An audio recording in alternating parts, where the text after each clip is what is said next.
네, 기태현입니다. 자, 우리 행문고 이제 마무리해야죠. 234쪽 펴시면 되고요. 바로 앞 시간에 했었던 관동별곡이 이어서 이제 유배 가사, 삼인국, 송민국 쭉 이어서 보겠습니다. 뭐 정철의 승예 같은 건 제가 본 수업할 때 말씀드렸기 때문에 뭐 새삼스레 말씀드리진 않을 거고요. 자, 미인을 생각하는 노래 해가지고요. 이때 미인은 당연히 누구 얘기하는 거예요? 예, 임금 뜻하는 거죠. 자, 먼저 서사 보시면 서사 쪽의 내용은요. 임과의 인연을 강조하면서 이별 후의 그리움과 슬픔 이런 것들 다루고 있는 부분이고요. 자, 여기에서 일단 235쪽의 출제 포인트 한번 보죠. 서사에서 확인되는 것 중에 요거 있잖아요. 그죠?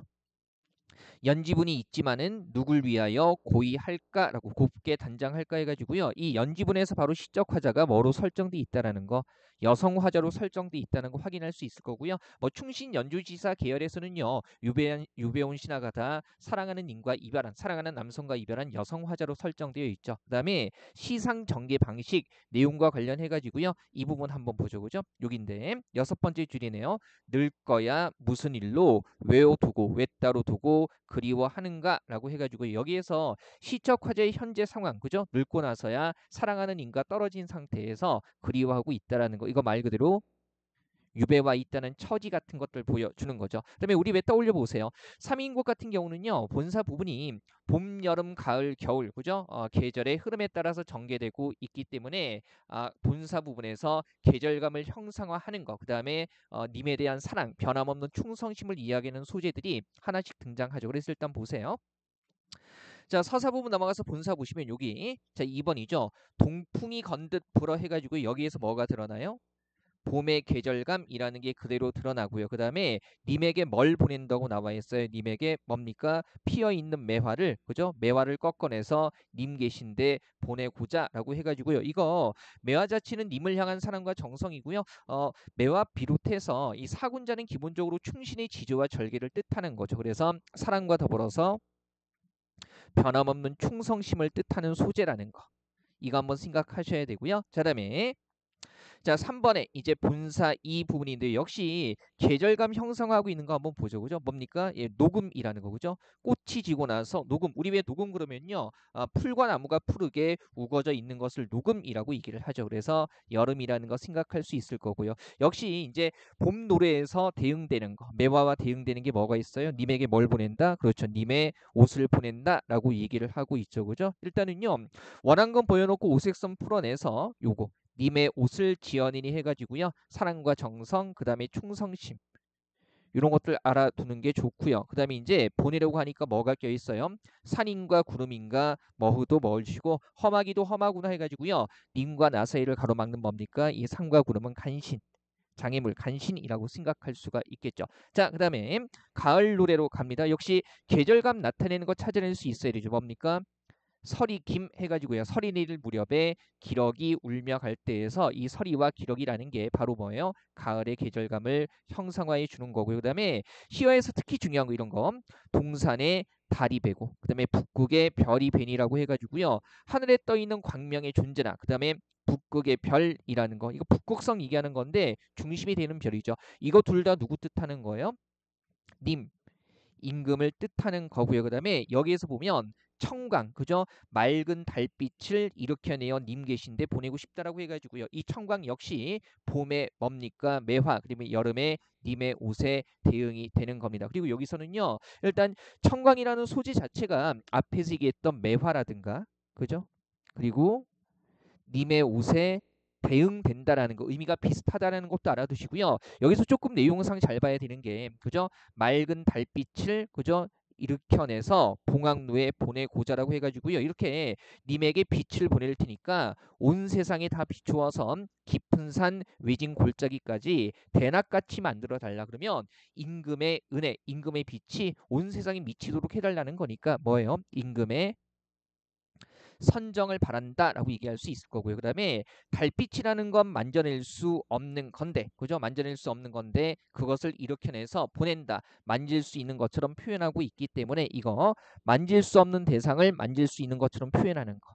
표현 방식 면에서 추상적 대상의 구체화 이런 것들 생각할 수 있어야 하죠. 자, 다음에 본사 사부분 겨울 노래죠. 그죠? 일단 계절감 나타내는 거 한번 볼까요? 뭡니까? 백설이라는 게 있어요. 그죠? 이 백설이라는 거 겨울의 계절감 보여주는 거고요. 역시 님을 향한 사랑과 정성, 그다음에 변함없는 충성심 얘기하는 거 뭐 있습니까? 여기서는 두 가지가 등장하고 있죠. 그래서 님 추우실까봐 양춘 따뜻한 봄 기운을 보내드리고 싶다라고 얘기를 하고 있고요. 그다음에 또 하나 더 있죠. 뭐 있습니까? 예, 해를 또 보내드리고 싶다. 춥지 말라고. 그래서 다시 한번 확인하죠. 봄에 뭐요? 매화, 그다음에 여름에 님의 옷, 그리고 가을에 청광에 대응되는 겁니다. 역시 여기서도요. 양춘을 붙여내서 님 계신데 쏘이고자라고 얘기했을 때 만질 수 없는 것을 만질 수 있는 것처럼 표현하고 있기 때문에 그죠? 추상적 대상의 구체화 이런 것들 생각할 수 있겠죠. 그죠? 나머지 현대어 풀이는 쭉 한번 보셔야 돼요. 그 다음에 결사 부분에 한번 보시면요. 그죠? 죽어서라도 님을 따르겠다는 의지 같은 것들이 드러나는 거고요. 여기서 시어에서 중요한 건 뭐냐면 이거죠.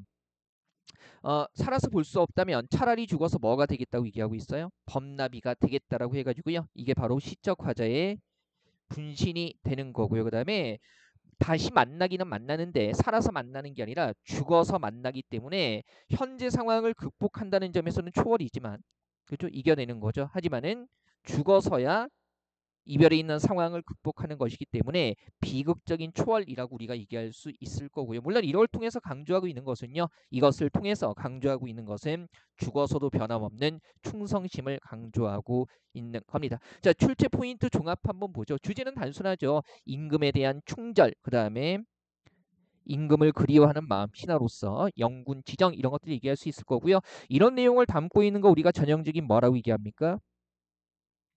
충신연주지사라고 얘기를 하고 있죠. 그 다음에 표현에서 중요한 거 한번 보면 계절의 흐름, 그죠? 시간, 계절의 흐름에 따라서 시상을 전개하고 있다라는 거 이거 중요하고요. 그 다음에 각 계절별로 주요 소재를 통해서 마지막으로 강조합니다. 매화, 님의 옷, 그 다음에 청강, 양춘, 해 같은 것들 통해서 님에 대한 충성심을 형성하고 있다라는 거 이거 알아두셔야 되죠.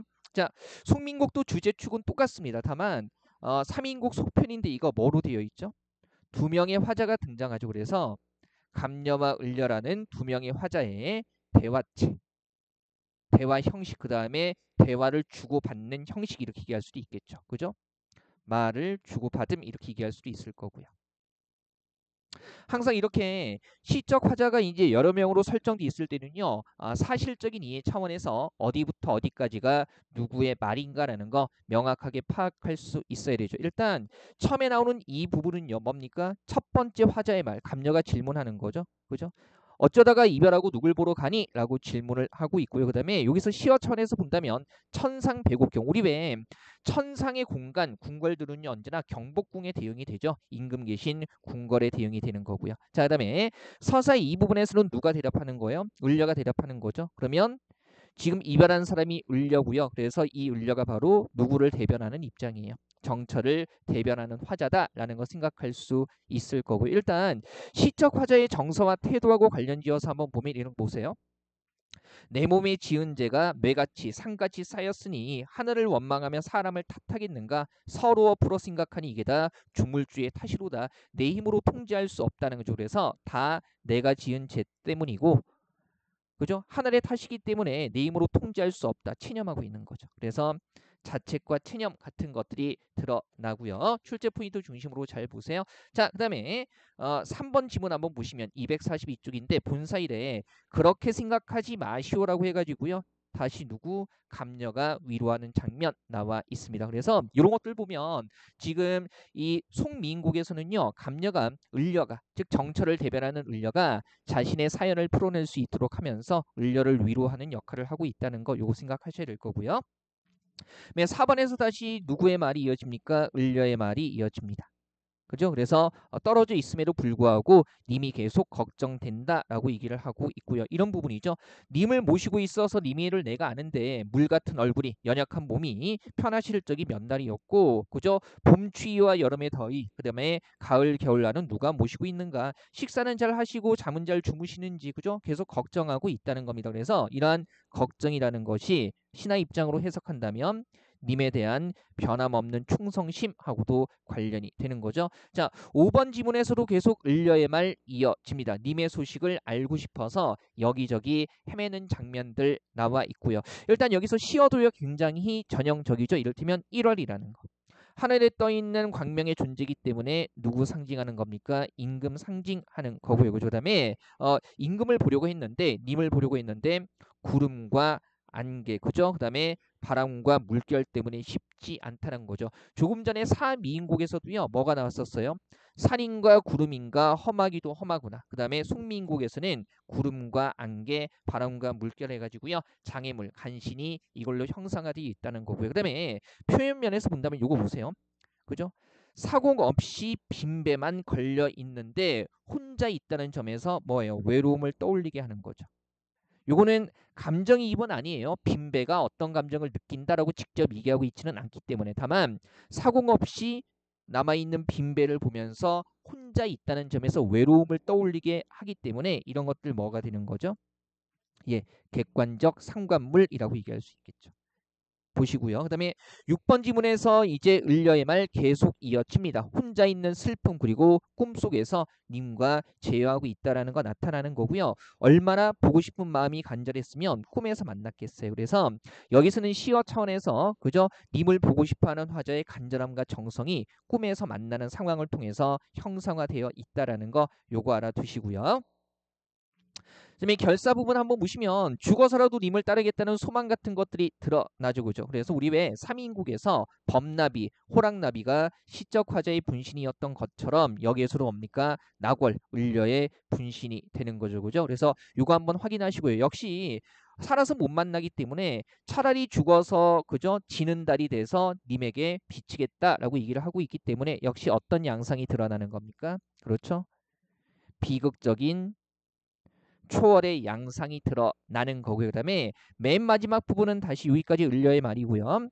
감녀의 위로로 마무리가 됩니다. 그래서 각시님 다른커녕 뭐 구준비나 되소서라고 해가지고 이런 맥락이죠. 그죠? 그렇게 환한 빛으로 저 괜찮아요 멀리서 가닿지 말고 그렇게 소극적인 모습 보이지 말고 그죠? 구준비가 돼서 이것도 을려의 분신이라고 볼 수 있죠. 구준비가 돼서 나 이렇게 비처럼 눈물 흘리고 있다 슬퍼하고 있다 그러면서 가까이 떨어지라는 겁니다. 그러니까 슬퍼하는 자신의 모습을 비가 돼서 옆에 떨어져서 알리라고 얘기를 하고 있는 거죠. 그래서 요거 나골과 구준비 소극적 적극적 둘 다 분신이지만 그죠? 소극적 적극적인 성격을 가지고 있다라는 거 알아두시면 되겠습니다. 자, 역시 송미인곡도요.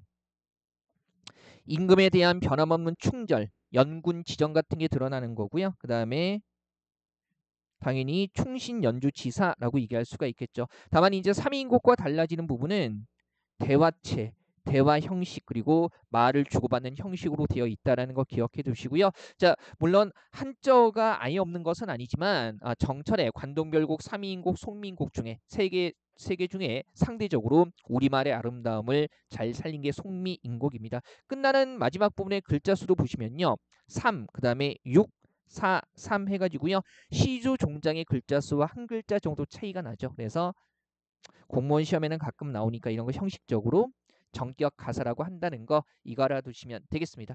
자, 다시 한번 말씀드리지만 현대어 풀이는 제가 다시 안 하고 있어요. 꼭 대응시켜서 읽어보셔야 되고요. 그다음에 이제 규원가하고 누앙사 남았는데요. 요거 바로 20강에서 한꺼번에 마무리하도록 하겠습니다.